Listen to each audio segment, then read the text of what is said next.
또 들어갔어. 저 늙은이가 오늘도 며느리 방에 3번째 들어갔다니까. 초가집 담장 밑에 쪼그리고 앉아있던 아낙네가 손으로 입을 가리며 속삭이자 우물가에 모여있던 여자들의 눈빛이 일제히 엄노인의 집으로 쏠렸습니다. 해가 서산 너머로 기울고 찬바람이 골목 끝 먼지를 쓸어올리던 저녁이었습니다. 남의 집 굴뚝, 연기까지 다 아는 작은 고을에서 80노인이 젊은 며느리 방을 하루 3번 드나든다는 소문은 이미 불길처럼 번져 있었습니다. 더구나 그 며느리의 배가 날이 갈수록 불러오고 있었으니 사람들의 혀끝이 독해지는 것은 순식간이었습니다. 아비는 전장에서 죽었다는데 저 배는 대체 누구시냐? 누군가 낮게 내뱉자 다른이가 코웃음을 쳤습니다. 누구긴 누구야. 눈으로 보고도 모르겠어. 그때 삐걱 소리와 함께 낡은 대문이 열렸습니다. 엄노인이 질그릇 약단지와 기모른 사기 죽사발을 두 손에 받쳐들고 마당으로 들어섰습니다. 허리는 활처럼 굽었고 손등은 마디마다 퉁퉁 부어 있었으며 손톱 끝은 추위에 검게 죽어 있었습니다. 그러나 그가 두 손에 올린 그릇들만은 흔들리지 않았습니다. 마치 손 안의 그릇보다 방 안의 사람 숨결이 더 깨지기 쉬운 것처럼 발끝을 조심스레 고르며 걸었습니다. 담장 너머 수군거림을 들었을 터인데도 고개 한번 들지 않았습니다. 마당 한켠 장작더미 앞에서 잠시 기침을 삼킨 뒤 그대로 안채 끝 작은 방문 앞으로 걸어갔습니다. 방 안에서는 아무 소리도 들리지 않았습니다. 며느리 정임이 전사 통문을 받은 날 쓰러진 뒤로 그 방은 늘 죽은 사람 숨처럼 조용했습니다. 엄노인은 문고리를 잡은 채 잠시 서 있었습니다. 주름진 손등이 미세하게 떨렸습니다. 그러더니 아주 낮은 목소리로 말했습니다. 정임아, 죽이 조금 식었다. 한 숟갈만 더 들자. 대답은 없었습니다. 그는 익숙한 사람처럼 조심스레 문을 열고 안으로 들어갔습니다.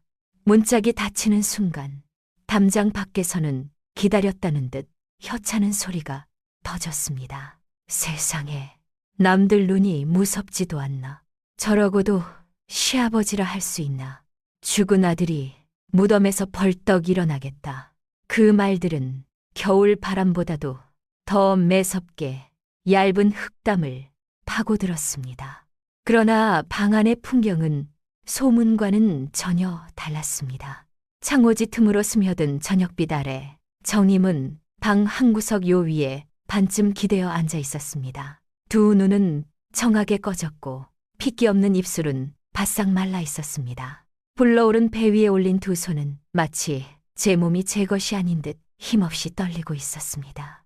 엄노인은 아무 말 없이 약단지를 내려놓고 식지 말라고 품속에 감춰왔던 헝겊으로 죽사발을 다시 한번 감쌌습니다. 그리고는 무릎을 꿇다시피 앉아 숟가락으로 죽을 천천히 저었습니다. 오늘은 대추를 조금 더 넣었다. 네가 어제는 쓴맛이 돈다 했지. 정임의 눈가가 붉어졌습니다.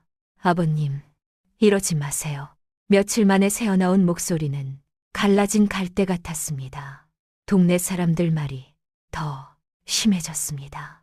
오늘도 우물가에서 제 배를 보며 끝내 말을 잇지 못한 정임이 고개를 떨구자 엄노인은 숟가락을 든 손을 멈추었습니다. 잠시 뒤 그가 내쉰 숨은 기침보다 가늘고 길었습니다. 남이 뭐라 하든 너는 밥을 먹어야 한다. 차라리 저를 내보내십시오. 제가 사라지면 아버님 욕도 잠을 것입니다. 그 말에 엄노인의 눈빛이 처음으로 흔들렸습니다. 그러나 그는 화도 내지 않고 그저 숟가락에 죽을 한술 떠 조심스레 내밀었습니다. 네가 나가면 이 집 마지막 숨도 나간다. 정임의 어깨가 들썩였습니다. 밖에서는 지나가던 아이들이 돌멩이를 발로 차며 소리쳤습니다. 더러운 집이다. 더러운 집. 누군가 아이를 말리기는커녕 웃으며 맞장구 쳤습니다. 엄노인은 그 소리를 듣고도 방문 쪽을 돌아보지 않았습니다. 다만 손등의 핏줄이 붉어질 만큼 숟가락 자루를 꾹 쥐었다가 다시 풀었을 뿐이었습니다. 그는 마침내 숟가락을 정임의 입가에 가져갔습니다. 한 술만 먹자. 아기는 죄가 없다. 그 한마디에 정임은 끝내 눈물을 쏟고 말았습니다. 방 안에는 흐느낌과 함께 양냄새, 식은 죽냄새, 눅눅한 겨울, 이불 냄새가 뒤섞여 있었습니다. 그리고 그 방 바깥에는 사람의 살을 베는 말들이 밤안개처럼 짙게 깔리고 있었습니다. 아무도 몰랐습니다. 저 늙은 노인이 왜 이토록 악착같이 며느리 곁을 지키는지, 왜 욕을 먹으면서도 하루 3번 그 방에 들어가는지, 왜 제 한 끼를 굶어가며 저 죽 한 그릇에 대추 한 알 더 넣는지. 마을 사람들에게 그 집은 이미 부끄러운 소문의 근원이었지만 엄노인에게 그 방문하는 마지막으로 남은 혈육의 숨결이 붙들린 자리였습니다. 그리고 그날 밤 문 밖에 쌓인 악담보다 더 오래되고 더 깊은 비밀이 아직은 누구의 입에서도 나오지 않은 채 어둠 속에서 천천히 숨을 고르고 있었습니다. 방 안의 흐느낌이 겨우 잦아들 무렵 엄노인은 빈 죽사발을 들고 조용히 밖으로 나왔습니다. 대문 앞에는 누가 던졌는지 마른 흙덩이와 썩은 무청이 흩어져 있었습니다. 그는 잠시 그것들을 바라보다가 아무 말 없이 허리를 굽혀 하나씩 주워 담았습니다. 허리는 이미 펴지지 않았고 손가락 마디는 퉁퉁 부어 있었지만 그는 오래된 버릇처럼 천천히 마당을 쓸었습니다. 그러다 담장 너머에서 들려오는 웃음소리에 손을 멈추었습니다. 저 영감은 욕을 먹어도 낯빛 하나 안 변해. 부끄러움도 없는 게지. 엄노인은 눈을 감았다가 다시 떴습니다. 그리고 빗자루를 세워두고 부엌으로 향했습니다. 소단에는 그가 먹으려 남겨둔 보리죽 한 사발이 식어 있었습니다. 그는 잠시 그것을 내려다보다가 손을 뻗어 뚜껑을 집어들었습니다. 그리고 천천히 다시 덮었습니다. 대신 장독 뒤에 숨겨둔 굳은 보리떡 한 조각을 꺼내 천천히 씹었습니다. 딱딱한 떡 조각이 목에 걸려도 물 한 모금 마시지 않았습니다. 그 물은 밤중에 정임이 목말라 할 때 쓰기 위함이었습니다. 새벽닭이 울기도 전 엄노인은 무릎을 짚고 일어났습니다. 삽자루처럼 마른 다리로 우물까지 걸어가 오지 물 항아리에 두레박물을 담았습니다. 차가운 물줄기가 손등에 튀자 그는 잠시 이를 악물었습니다. 손끝 감각이 둔해진 지도 오래였으나 오늘따라 유난히 시렸습니다. 물항아리를 이고 돌아오던 길 마을 어귀 김노파가 그를 불렀습니다. 엄서방. 젊은 시절부터 그를 보아온 늙은 여인이었습니다. 엄노인은 걸음을 멈추었습니다. 김노파는 주변을 살피더니 품속에서 삶은 달걀 하나를 꺼내 내밀었습니다. 내가 닭 한 마리 남은 게 나은 거다. 네가 먹어라. 엄노인은 손사래를 쳤습니다. 나는 괜찮습니다. 괜찮기는 무슨.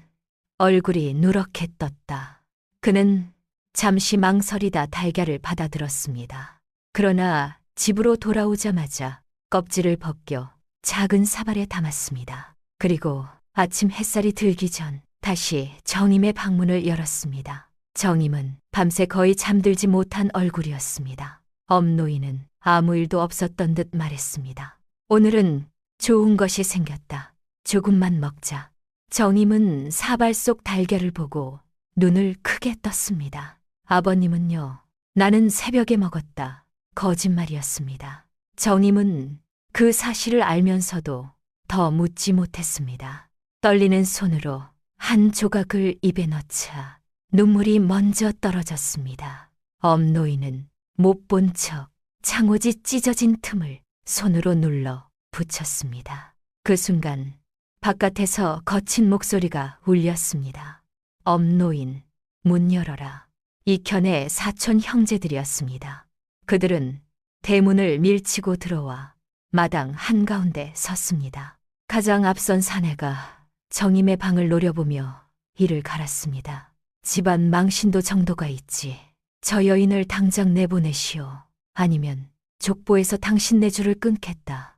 엄노인은 천천히 몸을 돌렸습니다. 늙은 얼굴은 초췌했으나 눈빛만은 흐리지 않았습니다. 끊길 줄이 남아있으면 끊어라. 사내가 버럭 소리쳤습니다. 죽은 이켠 얼굴에 먹칠을 하겠다는 거요. 그러자 엄노인은 떨리는 손으로 방문 앞을 막아섰습니다. 내 아들 얼굴은 내가 안다. 너희가 입에 올릴 것 없다. 방 안에서 정임이 숨을 죽였습니다. 밖에서는 차가운 바람이 문틈을 흔들었습니다. 사내들은 욕설을 퍼붓다 돌아갔지만 떠나며 대문 기둥을 발로 차고 갔습니다. 낡은 기둥이 크게 흔들렸습니다. 엄노인은 한동안 그 자리에 서 있었습니다. 그리고 아무렇지 않은 듯 돌아서서 약사발을 들었습니다. 놀랐지. 이제 약 먹자. 그러나 그가 사발을 받쳐든 손은 미세하게 떨리고 있었습니다. 정임은 더는 참지 못하고 흐느꼈습니다. 왜 저를 지키십니까? 저 때문에 아버님이 다 잃으십니다. 엄노인은 한참 말이 없었습니다. 마침내 낮고 쉰 목소리가 방 안에 떨어졌습니다.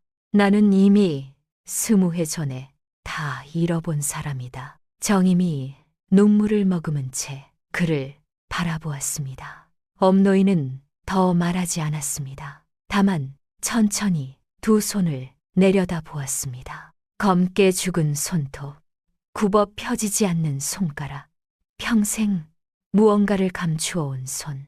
그 손을 한참 들여다보다가 그제야 아무 말 없이 고개를 돌렸습니다. 그 눈빛 속에는 이 마을 누구도 모르는 오래전 겨울의 어둠이 잠겨 있었습니다. 그런데 말입니다.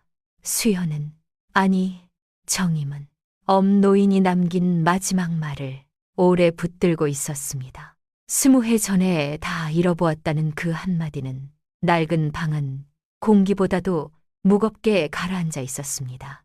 그러나 엄노인은 더는 입을 열지 않았습니다.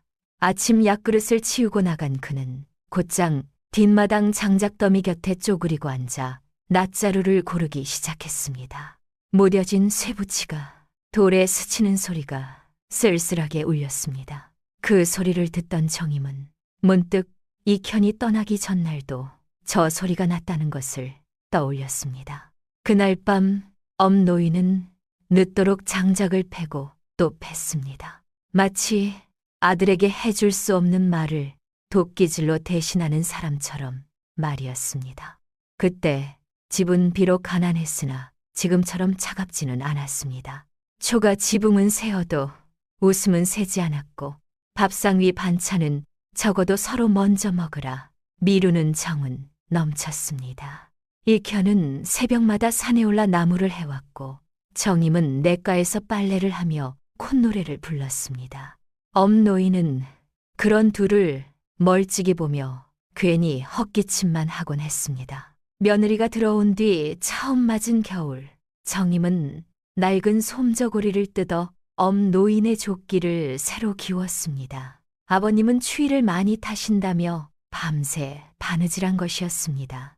엄노인은 받아들고도 민망한 듯 투덜거렸습니다. 내 나이에 새 옷이 무슨 소용이냐. 그러자 이켠이 웃으며 말했습니다.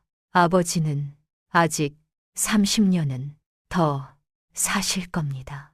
그날 엄노인은 처음으로 소리내 웃었습니다. 그러나 그 웃음은 오래가지 못했습니다. 혼이 난 지 석 달째 되던 날이었습니다. 마을에 소문이 돌았습니다. 이웃 고을 호라비 노인이 군포를 내지 못해 관아에 끌려갈 처지인데 그 집 어린 손자들은 아직 젖먹이라 아비 없이는 살아남지 못한다는 것이었습니다. 관아에서는 장정 하나를 대신 징발해도 된다 했고 마을 사내들은 저마다 외면했습니다. 그날 저녁 이현은 혼자 마당에 오래 서 있었습니다. 정임이 다가가 물었습니다. 무슨 생각을 그리 하십니까? 이현은 한참 만에 말했습니다. 제가 가면 저 어린 것들은 아비를 잃지 않아도 됩니다. 정임의 얼굴이 굳었습니다. 그러면 저는요? 당신네 아이들은요? 이현은 대답하지 않았습니다. 다음 날 아침 그는 조용히 엄노인 앞에 무릎을 꿇었습니다. 아버지, 제가 다녀오겠습니다. 엄노인은 불같이 화를 냈습니다. 네가 가면 이 집은 누가 지키느냐? 이현은 잠자코 이마를 바닥에 댔습니다. 아버지가 저를 키우려 평생 등을 굽히셨습니다. 이번엔 제가 남의 아이들을 살리고 오겠습니다. 엄노인은 말을 잃었습니다. 오래된 눈빛이 흔들렸습니다. 그날 밤 세 사람은 한 상에 둘러앉았으나 누구도 젓가락을 제대로 들지 못했습니다. 엄노인은 술 한 잔을 따라 아들 앞에 놓았습니다. 마셔라. 전장에선 이런 것도 못 마신다. 이현은 술잔을 들고 한참 있다가 입을 열었습니다. 아버지, 제가 늦더라도 정임은 지켜주십시오. 엄노인은 버럭 소리쳤습니다. 죽을 사람처럼 말하지 마라. 이현은 웃었지만 눈가가 젖어 있었습니다. 정임은 끝내 울음을 참지 못하고 방으로 들어가 버렸습니다. 깊은 밤 이현은 조용히 정임의 방문을 열었습니다. 엄노인은 마당에 홀로 앉아 하늘만 보고 있었습니다. 별빛 아래 늙은 어깨가 유난히 작아 보였습니다. 다음 날 새벽 이현은 낡은 보퉁이 하나를 메고 집을 나섰습니다. 정임은 문지방을 붙잡고 울었고 엄노인은 끝내 대문 밖까지 따라가지 않았습니다. 다만 아들이 골목 끝에서 돌아보았을 때 굳게 닫힌 대문 안쪽에서 기침 소리 하나가 길게 새어나왔습니다. 그로부터 며칠 뒤 정임은 몸살처럼 앓기 시작했습니다. 입맛이 없고 자꾸 속이 메스꺼웠습니다. 엄노인은 전쟁 걱정에 그런 줄로만 알았습니다. 그때까지만 해도 누구도 몰랐습니다. 떠난 아들이 이 집에 마지막으로 남기고 간 것이 편지 한 장이 아니라 아직 이름도 없는 작은 생명이었다는 것을. 이현이 떠난 뒤 집안은 숨소리마저 줄어든 듯 고요해졌습니다. 새벽이면 늘 들리던 장작 패는 소리도, 정임이 부엌에서 그릇을 부딪히며 움직이던 기척도 사라졌습니다. 엄노인은 예전보다 더 일찍 들러나갔고 더 늦게 돌아왔습니다.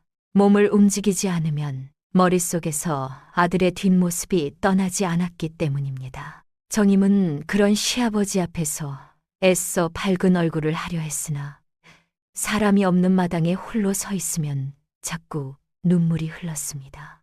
며칠이 지나자 속이 울렁거리고 냄새만 맡아도 헛구역질이 났습니다. 처음엔 근심이 병이 된 줄 알았습니다. 그러나 김노파가 그녀의 손목을 짚어보더니 오래된 눈빛으로 말했습니다. 정임아, 이것은 병이 아니다. 뱃속에 사람이 들었다. 그 한마디에 정임은 얼어붙었습니다. 기쁨보다 먼저 두려움이 밀려왔습니다. 남편은 전장에 있고 생사는 알 수 없는데 이 소식을 누가 믿어줄 것인가? 엄노인은 한동안 아무 말도 하지 못했습니다. 떨리는 손으로 문지방을 짚고 앉더니 고개를 숙였습니다. 그리고 아주 낮게 중얼거렸습니다. 이현아, 네가 집에 씨를 남기고 갔구나. 그날 저녁 그는 평소보다 많은 장작을 떼어 따뜻한 물을 데웠고 정임에게 밥 한 술이라도 더 먹이려 애썼습니다.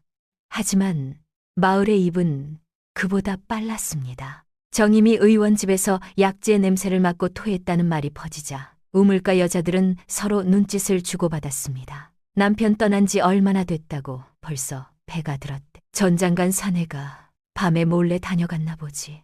그 말 뒤엔 곧 더 낮고 더 독한 웃음이 따라붙었습니다. 누가 다녀갔는지는 저 집 늙은이만 알겠지. 그런데 말입니다. 정임은 장에 나갔다가 그 말을 직접 들었습니다. 그녀는 손에 쥔 보리쌀 자루를 떨어뜨렸고 흩어진 저말을 줍지도 못한 채 집으로 뛰어왔습니다. 방에 들어가 문을 걸어 잠그고 한참을 울었습니다. 엄노인은 마당에 흩어진 보리쌀을 말없이 주워 담았습니다. 저녁 무렵 그는 아무 일도 없었다는 듯 죽 한 그릇을 끓여 방문 앞에 앉았습니다. 정임아, 조금만 먹자. 안에서 흐느낌만 들려왔습니다. 제가 나가 죽으면 소문도 끝날 겁니다. 엄노인의 손이 멈췄습니다. 죽는다는 말은 다시 하지 마라. 아버님도 들으셨지요. 사람들은 이 아이를 더럽다 합니다. 그러자 엄노인은 방문에 기대어 천천히 말했습니다. 세상 입이 더럽지 아이가 더러운 적은 없다. 문이 열리고 정임이 붉어진 눈으로 나왔습니다. 엄노인은 떨리는 손으로 죽그릇을 내밀었습니다. 네 뱃속에는 이편이 돌아올 길이 들어있다. 그 말에 정임은 그릇을 붙들고 오열했습니다. 그러나 비극은 아직 시작도 아니었습니다. 사흘 뒤 관아에서 군졸 하나가 누런 봉투를 들고 마을로 들어왔습니다. 그는 엄노인의 집 앞에서 이름을 확인하더니 무심한 목소리로 말했습니다. 엄익현, 북방 전선 전사. 순간 정임의 손에서 물동이가 떨어져 산산이 깨졌습니다. 엄노인은 봉투를 받아들었으나 글자를 펼쳐보지도 못했습니다. 바람 한 점 없던 마당에서 낡은 종이만 파르르 떨리고 있었습니다. 그리고 그날 이후 정임은 다시는 스스로 방문을 열고 나오지 않았습니다. 전사 통문이 온 뒤로 집은 살아있는 사람의 집이 아니라 넋이 머무는 빈집 같았습니다. 정임은 방 안에 누운 채 거의 말을 잃었습니다. 눈은 떠 있으나 아무것도 보지 못하는 사람처럼 천장만 바라보았고 밥을 입에 넣어도 삼키지 못했습니다. 엄노인은 통문을 여러 번 펼쳤다가 다시 접었습니다. 글자마다 칼날이 숨은 듯 가슴이 저며왔습니다. 그러나 그는 무너지지 못했습니다. 방 안에 또 한 생명이 있었기 때문입니다. 그날부터 엄노인의 하루는 더욱 또렷하게 3번으로 나뉘었습니다. 새벽에는 약초를 다려 정임의 속을 달랬고 한낮에는 죽을 쑤어 억지로라도 먹였으며 밤에는 발이 붙지 않도록 종아리를 주물렀습니다. 그가 방문을 열 때마다 마을 사람들의 혀도 함께 움직였습니다. 오늘은 새벽에도 들어갔대. 죽은 아들 상도 안 끝났는데 참 대단한 늙은이지.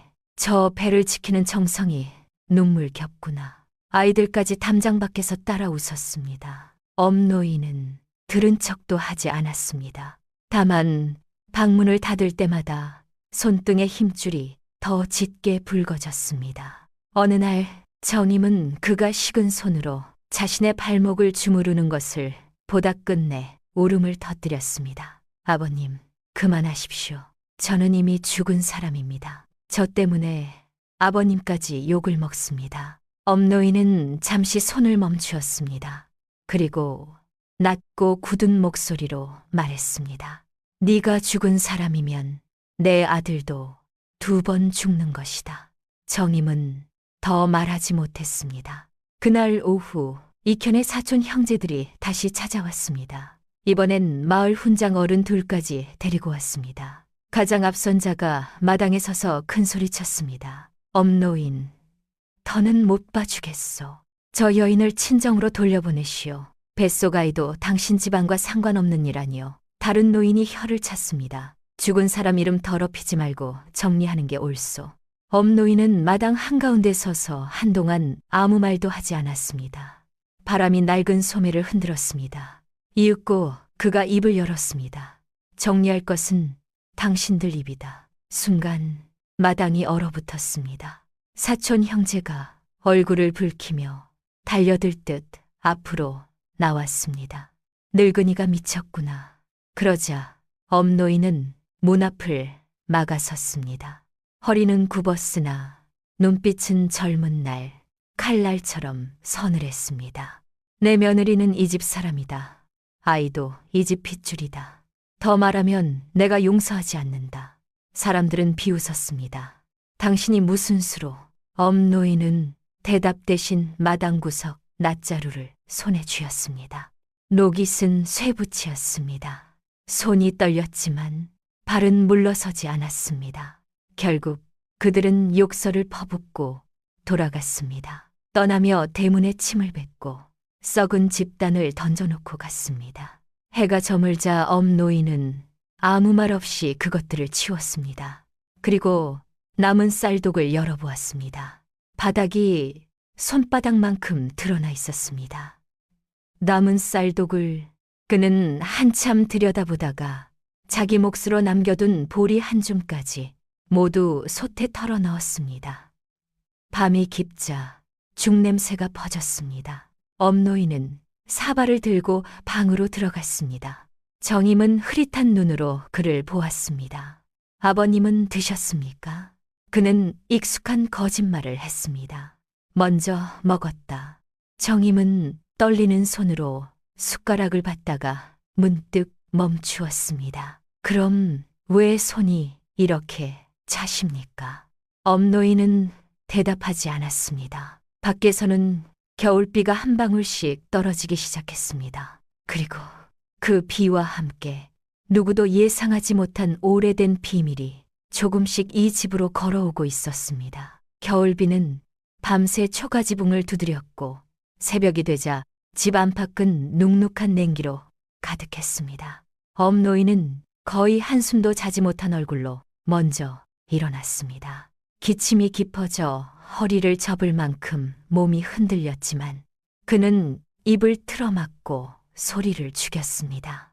방안 정임이 깰까 두려웠기 때문이었습니다. 그는 젖은 장작 사이에서 마른 조각을 골라 겨우 불씨를 살렸고 어젯밤 남겨둔 죽을 다시 데웠습니다. 솥 바닥을 긁어 모아도 사발 하나를 채우기 어려웠습니다.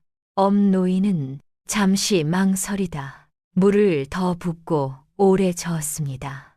묽어진 죽을 바라보는 눈빛이 쓸쓸했습니다.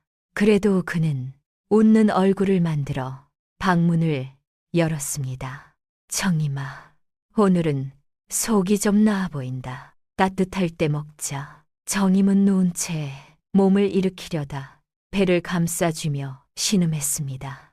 밤새 아랫배가 당기고 허리가 끊어질 듯 아팠던 것입니다. 엄노인의 얼굴빛이 순간 굳었습니다. 그는 사발을 내려놓고 떨리는 손으로 이불을 바로 덮어주었습니다. 많이 아프냐? 괜찮습니다. 조금만 지나면 정임은 끝까지 말을 잇지 못했습니다. 식은땀이 이마에 맺혀 있었습니다. 엄노인은 더 묻지 않고 밖으로 나왔습니다.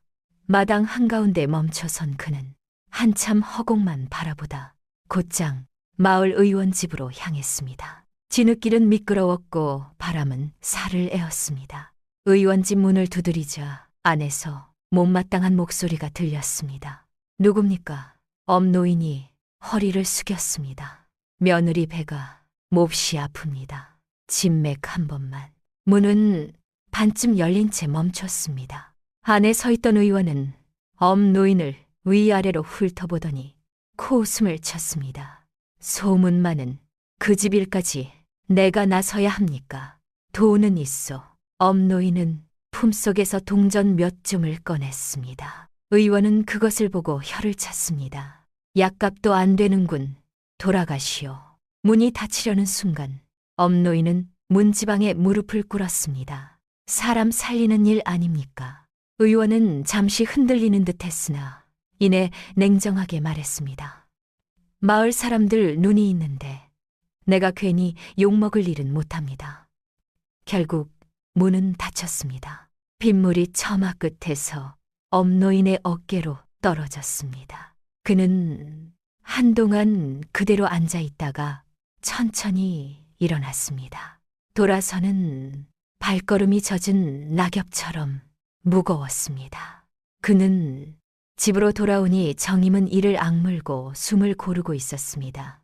엄노인은 아무 일 없었다는 듯 뜨거운 물수건을 만들어 허리를 받쳐주고 배를 쓸어주었습니다. 아버님, 의원은 오신답니까? 그는 시선을 피한 채 말했습니다. 곧 올 것이다. 그 역시 거짓말이었습니다. 낮이 되자 통증은 조금 잦아들었지만 정임의 얼굴은 창백해졌습니다. 엄노인은 창고를 뒤져 마지막 남은 좁쌀 자루를 꺼냈습니다. 그것은 봄까지 버티려 숨겨둔 것이었습니다. 그는 망설임 없이 절반을 퍼담아 장에 나갔습니다. 좁쌀을 팔아 약재와 마른 대추, 미역 한 줌을 사왔습니다. 장터에서도 사람들의 눈길은 따가웠습니다. 저 늙은이 아직도 며느리 치마폭만 붙들고 산다더라. 누군가 비웃었지만 엄노인은 들은 척하지 않았습니다. 다만 약재 꾸러미가 젖지 않도록 품속 깊이 감쌌습니다. 저녁 무렵 그는 대추를 넣어 탕약을 달이고 미역국 냄비를 올렸습니다. 정임은 국 냄새를 맡자 갑자기 눈물을 흘렸습니다. 이현이 미역국을 좋아했지요. 엄노인의 손이 멈췄습니다. 그래, 어릴 적엔 냄비째 들고 마시려 했다. 잠시 두 사람 사이에 처음으로 옅은 미소가 스쳤다가 곧 사라졌습니다. 정임은 떨리는 목소리로 물었습니다. 아버님, 이현은 정말 돌아오지 못합니까? 엄노인은 대답하지 못했습니다. 대신 국자를 내려놓고 아궁이 불만 바라보았습니다. 타오르는 불꽃 속에서 오래전 어느 겨울밤 어린 이현이 굶주려 울던 얼굴과 자신이 마을을 떠나야 했던 그날의 눈보라가 함께 어른거렸습니다. 그는 속으로만 중얼거렸습니다. 이번에도 내가 막아야 한다. 누구도 더 잃게 둘 수는 없다. 그날 밤 엄노인은 자신의 밥그릇을 비운 채 정임의 방문 밖에 기대어 앉았습니다. 혹시라도 다시 통증이 오면 곧장 뛰어들기 위해서였습니다. 기침이 목 끝까지 차올라도 이를 악물고 참았습니다. 방 안에서는 정임의 얕은 숨소리가, 방 밖에서는 늙은 사내의 굶주린 배가 조용히 울고 있었습니다. 밤은 길었고 추위는 사람의 뼛속까지 파고들었습니다. 엄노인은 방문에 등을 기대고 앉은 채 몇 번이나 깜빡 잠이 들었다 깨기를 반복했습니다. 그러다 방 안에서 낮은 신음소리가 들릴 때마다 벌떡 일어나 귀를 기울였습니다. 정임아, 괜찮으냐? 안에서는 잠긴 목소리가 겨우 흘러나왔습니다. 예, 아직은 괜찮습니다. 엄노인은 다시 주저앉았지만 더는 눈을 붙이지 못했습니다. 새벽닭이 울기도 전 그는 무릎을 짚고 일어났습니다. 다리가 굳어 한동안 펴지지 않았습니다. 겨우 몸을 일으킨 그는 부엌으로 가 어젯밤 남겨둔 미역국을 데웠습니다. 국물은 적었고 미역은 몇 가닥뿐이었으나 그는 정성껏 사발에 담았습니다. 그리고 자신의 몫으로 남겨둔 굳은 보리떡 한 조각을 잘게 부석국에 넣었습니다. 조금이라도 든든해지길 바라는 마음이었습니다. 방문을 열자 정임은 밤새 한숨도 못 잔 얼굴이었습니다. 눈 밑은 검게 꺼졌고 입술은 터져 있었습니다. 엄노인은 아무렇지 않은 듯 사발을 내밀었습니다. 오늘은 미역국이다. 아이에게도 좋다더구나. 정임은 사발을 받다가 손을 떨었습니다. 아버님은 또 안 드셨지요. 먼저 먹었다 하지 않았느냐. 그는 늘 하던 거짓말을 다시 했습니다. 정임은 더 말하지 못하고 국을 삼켰습니다. 뜨거운 국물이 목으로 내려가자 눈물이 함께 흘렀습니다. 그때 대문 밖에서 누군가 거칠게 문을 두드렸습니다. 엄노인, 나오시오. 문을 열자 마을 훈장, 어른이 몇몇 사람과 함께 서 있었습니다. 그들의 얼굴엔 냉기가 서려 있었습니다. 훈장 어른은 헛기침을 하며 말했습니다. 말이 너무 많소. 젊은 며느리가 배를 품고 늙은 시아비와 한 집에 사니 마을 체면이 서지 않소. 당장 친정으로 보내시오. 엄노인은 조용히 물었습니다. 갈 친정이 있었으면 벌써 갔겠지요. 다른 사내가 비웃었습니다. 그럼 아이 낳기 전에 내보내시오. 누구 핏줄인지도 모를 아이를 우리 마을 호적에 올릴 순 없소. 엄노인의 눈빛이 차갑게 식었습니다. 내 아들 핏줄이다. 훈장 어른은 혀를 찼습니다. 죽은 자가 와서 증명이라도 한답니까? 그러자 엄노인은 대문 기둥을 붙든 손에 힘을 주었습니다. 증명은 하늘이 한다. 사람들은 웅성거리며 욕설을 던졌습니다. 그까지 미쳤구나. 저 늙은이도 같이 묻어버려야 해. 그러나 엄노인은 물러서지 않았습니다. 비바람에 깎인 돌처럼 그 자리에 서 있을 뿐이었습니다. 결국 그들은 침을 뱉고 돌아갔습니다.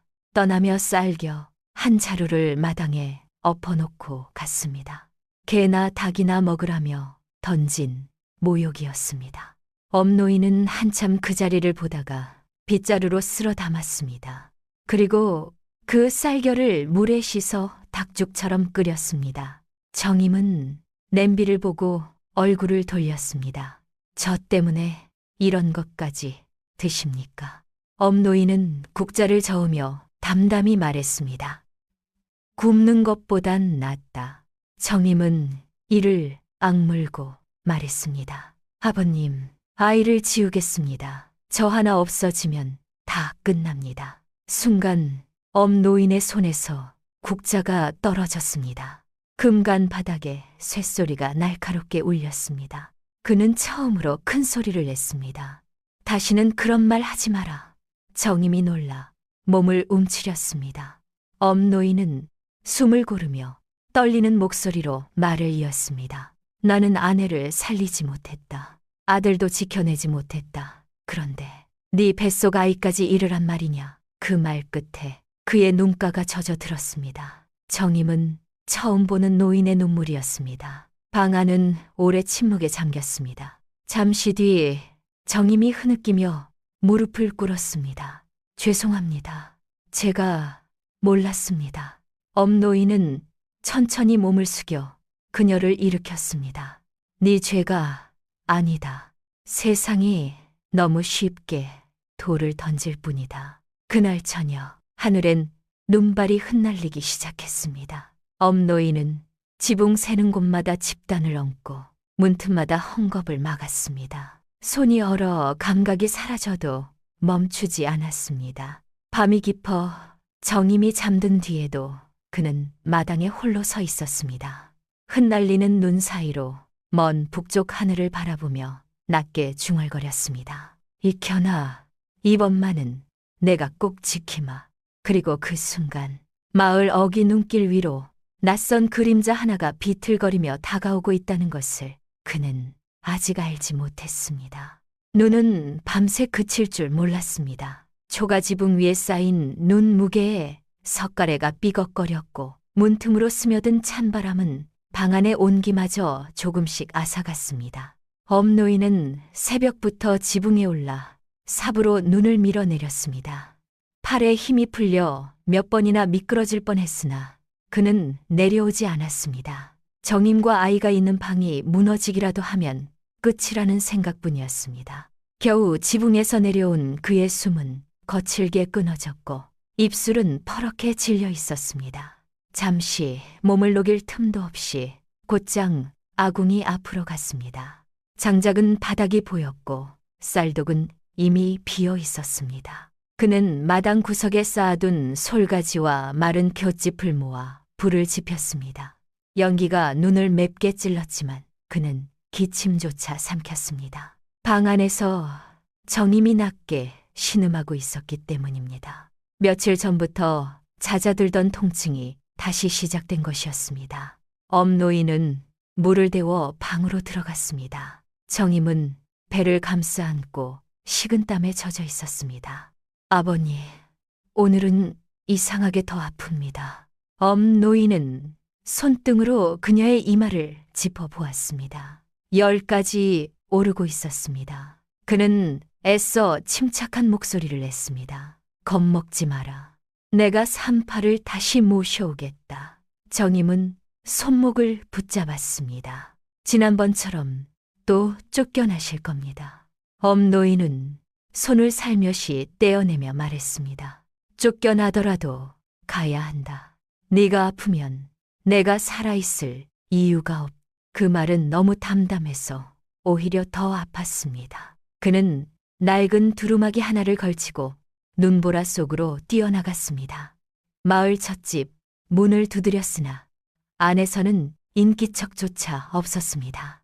둘째 집에서는 창문 틈으로 얼굴만 내민 여자가 소리쳤습니다. 더러운 집일에 엮이지 않겠다. 셋째 집에서는 문이 열리자마자 빗자루가 날아왔습니다. 아직도 정신 못 차렸냐. 엄노인은 눈 덮인 마당에 그대로 무릎을 꿇었습니다. 두 손을 모은 채 고개를 들지 못했습니다. 눈이 소리 없이 내려앉았습니다. 어깨 위에 쌓이고 머리 위에 쌓이고 모은 두 손 위에 쌓였습니다. 그는 한참 동안 그대로 있었습니다. 일어나지 않았습니다. 문은 이미 닫혔고 안에서는 아무 소리도 들리지 않았습니다. 흰 눈이 검은 두루마기를 덮었습니다. 그래도 그는 이마를 들지 않았습니다. 그리고 마침내 천천히 몸을 일으켰습니다. 한마디도 하지 않은 채 다음 집을 향해 걸었습니다. 마지막으로 그는 마을 끝에 홀로 사는 늙은 산파 변노파 집을 찾았습니다. 변노파는 문을 열자마자 엄노인의 얼굴을 보고 놀랐습니다. 사람 얼굴이 왜 이 모양이요? 엄노인은 말없이 두 손을 모았습니다. 며느리가 위급합니다. 살려주시오. 변노파는 잠시 침묵하다 약상자를 들고 일어섰습니다. 남들이 뭐라 하든 아이 받는 일은 하늘 일이요. 두 사람은 눈길을 헤치며 집으로 돌아왔습니다. 돌아오는 길에 엄노인은 몇 번이나 비틀거렸고 변노파가 팔을 잡아 겨우 일으켜 세웠습니다. 집에 도착하자 정임의 비명이 문 밖까지 새어나왔습니다. 변노파는 급히 방으로 들어가 문을 닫았습니다. 엄노인은 방 밖에 멍하니 서 있다가 아궁이에 불을 더 지폈습니다. 뜨거운 물이 필요하다는 말이 들릴 때마다 항아리를 들고 뛰었고 헝겊을 달라 하면 자기 속적삼까지 찢어내 주었습니다. 시간은 끝이 없는 듯 흘렀습니다. 해가 지고 밤이 깊어도 정임의 신음은 닿지 않았습니다. 엄노인은 문지방에 주저앉아 숨을 몰아쉬었습니다. 며칠째 제대로 먹지 못한 탓에 눈앞이 자꾸 흐려졌습니다. 그래도 그는 쓰러지지 않으려 두 무릎을 세게 꼬집었습니다. 안에서 변노파의 다급한 목소리가 들렸습니다. 힘을 더 주어야 해. 아이가 나오려 한다. 정임의 찢어지는 비명이 이어졌고 엄노인은 두 손을 모은 채 고개를 숙였습니다. 익현아, 네가 듣고 있다면 네 처를 살려다오. 네 아이를 살려다오. 눈물인지 땀인지 모를 물방울이 주름진 뺨을 타고 떨어졌습니다. 그때 대문 밖이 소란스러워졌습니다. 마을 사람들이 하나둘 몰려온 것입니다. 저 집에서 밤새 곡성이 난다. 아이가 죽나 보다. 누군가는 비웃었고 누군가는 구경거리라도 난 듯 담장 너머로 목을 뺐습니다. 그러나 엄노인은 돌아보지도 않았습니다. 그에겐 세상 모든 소리가 이미 멀어져 있었습니다. 오직 방문 안에서 이어지는 며느리의 숨소리와 아직 세상에 나오지 못한 작은 생명의 몸부림만 들릴 뿐이었습니다. 한밤중이 넘어갈 무렵 방 안은 갑자기 조용해졌습니다. 너무 조용해서 엄노인의 심장이 젖는 듯 했습니다. 그는 떨리는 손으로 방문을 두드렸습니다. 변노파님, 무슨 일입니까? 잠시 뒤 안에서 낮고 무거운 목소리가 흘러나왔습니다. 엄노인, 마음 단단히 먹으시오. 그 한마디에 그의 얼굴에서 핏기가 완전히 사라졌습니다. 그리고 바로 그 순간 멀리 마을 어귀 눈길 위로 누더기 차림의 사내 하나가 비틀거리며 이 집을 향해 다가오고 있었습니다. 변노파의 말이 끝나자 엄노인의 손끝이 얼음장처럼 식었습니다. 그는 방문을 밀고 들어가고 싶은 충동을 가까스로 눌렀습니다. 방 안에서는 정임의 숨소리조차 들리지 않았고 초 하나에 의지한 희미한 불빛만 창호지 너머로 흔들리고 있었습니다.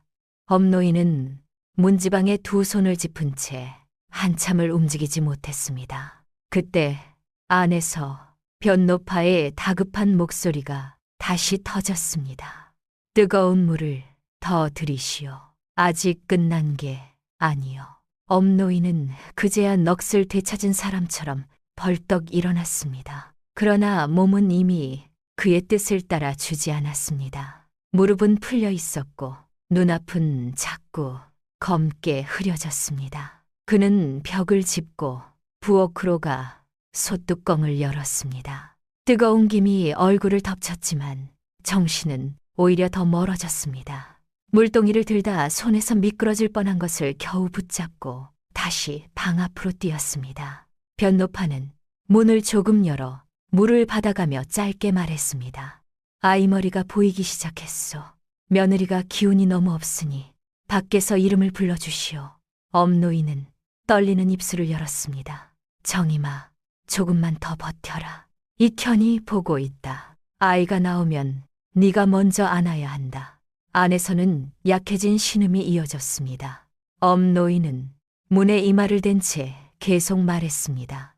네가 이겨야 한다. 이 아이는 혼자 오지 않았다. 내 남편의 숨, 내 아들의 숨을 안고 오는 아이다. 말끝마다 숨이 끊길 듯 가빠졌지만 그는 멈추지 않았습니다. 바깥 마당에는 여전히 구경꾼들이 남아 있었습니다. 어떤 이는 혀를 차며 말했습니다. 저리 애를 써도 결국 하늘이 벌을 내리면 소용없지.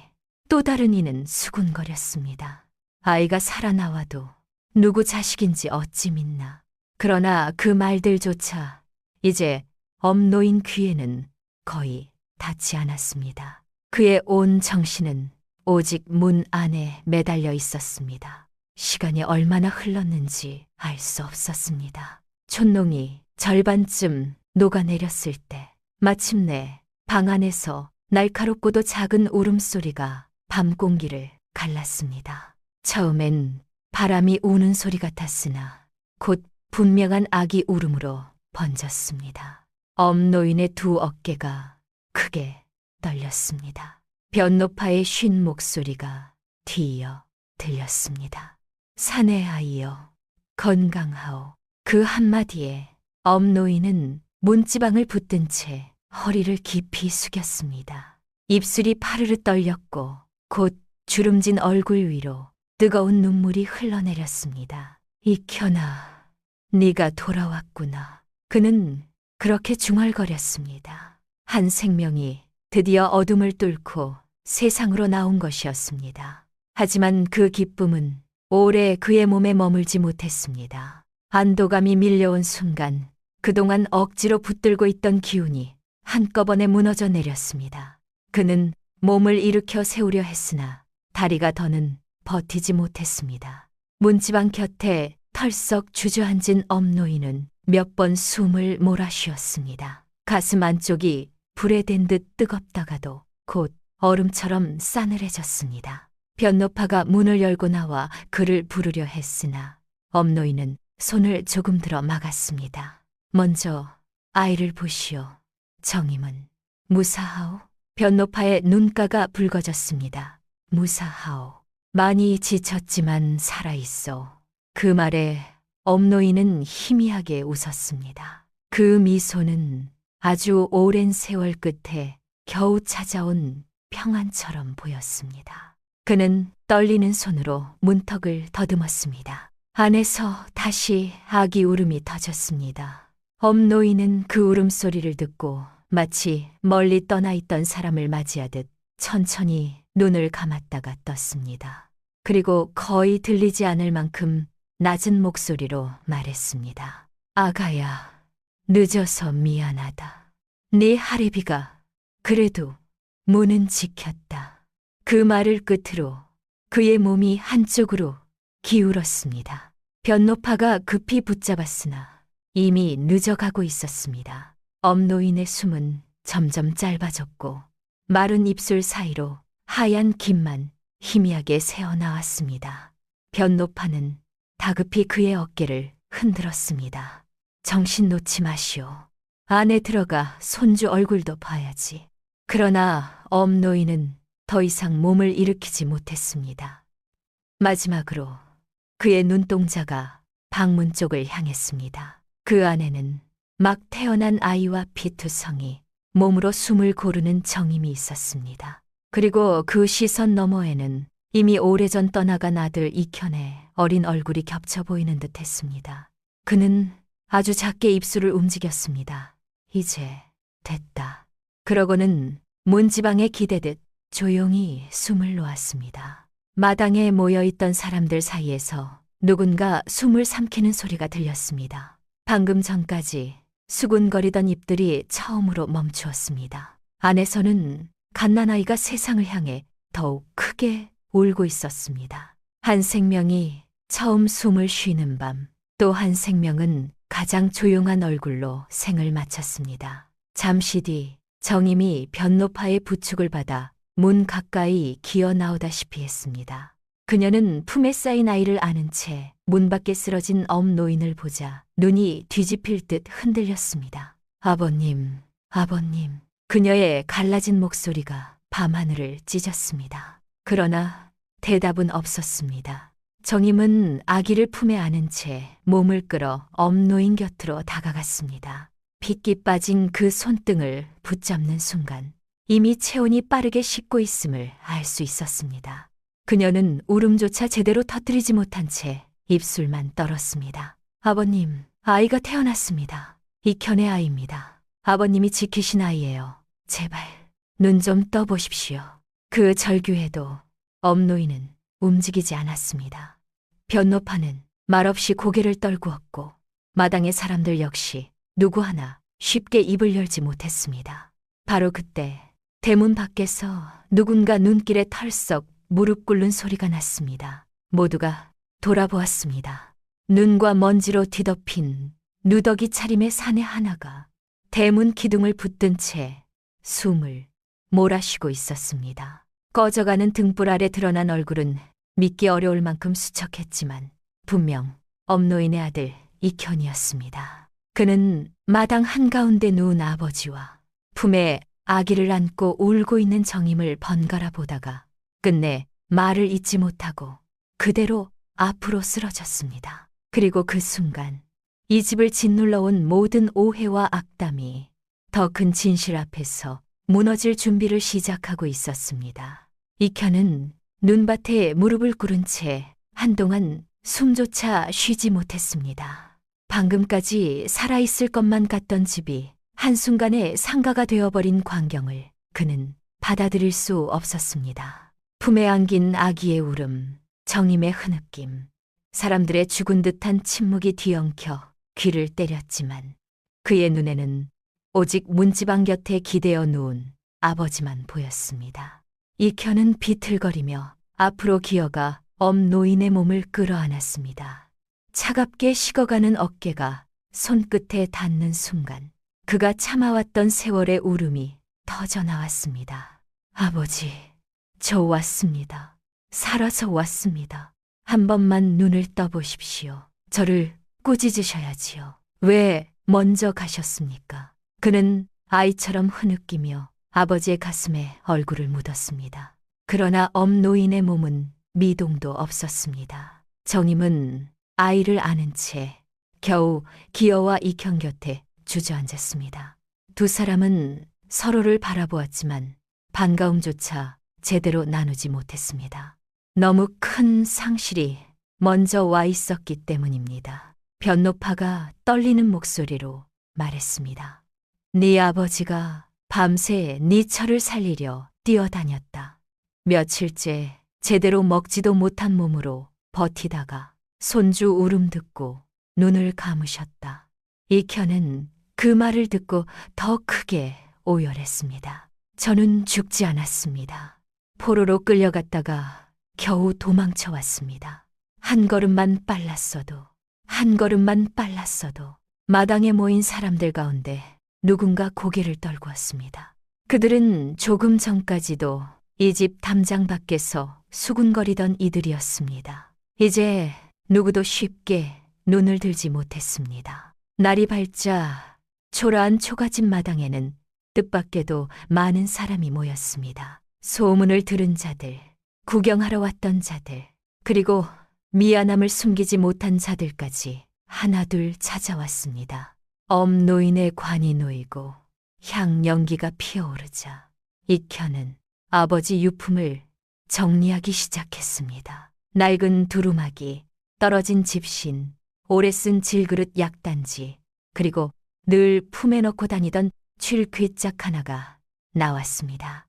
익혀는 괴짝을 보는 순간 손을 멈추었습니다. 그는 어릴 적부터 아버지가 누구에게도 보여주지 않던 것이라는 것을 기억하고 있었습니다. 떨리는 손으로 뚜껑을 열자 안에는 누렇게 바랜 문서 몇 장과 녹이 쓴 쇠패 하나가 놓여 있었습니다. 마을 사람들은 가까이 다가와 숨을 죽였습니다. 익혀는 쇠패를 집어들었습니다. 한참 들여다보았습니다. 아무 말도 하지 않았습니다. 마당이 조용해졌습니다. 그 침묵 속에서 쇠패의 무게가 먼저 전해졌습니다. 무엇인지 알기 전부터 보는 이들의 숨이 느려졌습니다. 익현이 마침내 입을 열었습니다. 이것은 궁중 내시부에서 쓰던 패찰이요. 그 말 한마디에 마당의 공기가 얼어붙었습니다. 내시부라니, 궁이라니, 사람들 사이에서 웅성거림이 일었습니다. 익현은 눈물을 닦지도 않은 채 천천히 입을 열었습니다. 20해 전, 제가 10살도 되기 전이었습니다. 집엔 쌀 한 톨 없었고 어머니는 이미 세상을 떠났습니다. 저는 굶어 울기만 했습니다. 그 겨울 아버지는 돈을 벌겠다며 마을을 떠났습니다. 모두는 장사하러 간 줄 알았지요. 그는 떨리는 손으로 문서를 펼쳤습니다. 그러나 여러분, 그는 되묻고 싶습니다. 그리고 목소리를 높였습니다. 여러분은 이 고을에서 한 사람을 손가락질하며 살았소. 내 아버지를 욕했소. 그런데 여러분은 아시오. 사내의 삶과 이름을 버리고서야 아이를 살릴 수 있었던 사람이 어떤 얼굴을 하고 사는지를 마당이 다시 얼어붙었습니다. 아버지는 장사를 한 것이 아닙니다. 저를 살리기 위해 궁에 들어가 4시가 되셨습니다. 몇몇 여인들은 입을 막았고 사내들은 믿을 수 없다는 듯 서로 얼굴을 보았습니다. 익현은 목이 메인 채 말을 이었습니다. 아버지는 돌아와 한마디도 하지 않으셨습니다. 제가 상처받을까, 제가 부끄러워할까 두려우셨기 때문입니다. 저는 젊은 날 우연히 이 괴짝을 보고 진실을 알았습니다. 하지만 모른 척했습니다. 아버지의 마지막 자존심을 지켜드리고 싶었습니다. 그의 목소리는 점점 커졌습니다. 그런 분을 너희는 며느리를 욕보인 자라 했느냐? 평생 자식을 위해 몸과 명예를 버린 사람을 늙어서 욕정에 미친 자라 손가락질했느냐? 누구 하나 대답하지 못했습니다. 우물가에서 가장 독하게 떠들던 아낙네가 먼저 무릎을 꿇었습니다. 제가 죄인입니다. 이어 아이들에게 돌을 던지게 시켰던 사내가 고개를 땅에 박았습니다. 죽을 죄를 지었습니다. 곧 마당 가득 무릎 꿇는 소리가 이어졌습니다. 익현은 그들을 바라보다가 떨리는 손으로 관을 붙들었습니다. 살아계실 때 이 절을 받으셨어야 했습니다. 지금 와서 무슨 소용입니까? 그 한마디에 몇몇은 끝내 울음을 터뜨렸습니다. 정임은 아이를 안고 천천히 관 앞에 섰습니다. 밤새 피를 흘린 몸이라 걸음마다 흔들렸지만 끝내 쓰러지지 않았습니다. 그녀는 갓난아이를 엄노인의 영정 앞에 조심스레 안겼습니다. 아버님, 이 아이는 익현의 아들이자 아버님이 목숨으로 지켜낸 아이입니다. 세상이 뭐라 해도 이 아이는 아버님 손으로 태어난 아이입니다. 그러자 아기는 마치 알아듣기라도 한 듯 작게 울음을 터뜨렸습니다. 익현은 아이를 받아 안고 관 앞에 엎드렸습니다. 아버지, 이제 제가 지키겠습니다. 아버지가 제게 하신 것처럼 제 목숨을 깎아서라도 이 아이와 정임을 지키겠습니다. 장례 행렬이 마을길을 지나갈 때 어제까지 손가락질하던 사람들이 길 양옆에 무릎을 꿇고 머리를 숙였습니다. 누구도 고개를 들지 못했습니다. 관이 산등성이에 묻히고 마지막 흙 한 삽이 떨어질 때 멀리 새벽빛이 구름 사이로 번져 나왔습니다. 며칠 뒤 익현은 아버지가 늘 앉아있던 마당 문지방을 고쳐 세웠습니다. 정임은 아이를 품에 안고 햇볕 아래 처음으로 오래 웃었습니다. 집은 여전히 가난했고 지붕은 낡았지만 더는 부끄러움이 머무는 집이 아니었습니다. 어느 봄날 아이가 마당을 기어다니다 문지방 앞에서 넘어졌습니다.